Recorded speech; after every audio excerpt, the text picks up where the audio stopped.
يعني حسابات كون دايرهم يجوك يدوا لك دراهمك بلا ما تفيق. تشوف غيرك يتقدم وانت في مكانك بلا وتتراجع غير لاريال. اعراض السحر وقف الحال وتعطيل الرزق. وما هو الاعراض تاع هذا السحر تاع وقف الحال وتعطيل الرزق؟ منها انك تحاول وتجاهد ولا شيء يتحرك في حياتك. تلقى أبواب الرزق كلها مغلوقة فجأة بدون سبب. ترفض في جميع الوظائف والمشاريع مع أن لك كفاءة في ذلك، وتلغى جميع الاتفاقات أو الصفقات في أي لحظة اللي راك ناوي ديرهم.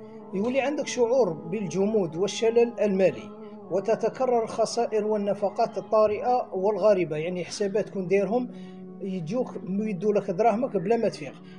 تشوف غيرك يتقدم وانت في مكانك بلا وتتراجع غير لاريال. ايضا هذا السحر ما يمشي المال فقط، بل يطفئ بركة العمر ويزرع اليأس في القلب.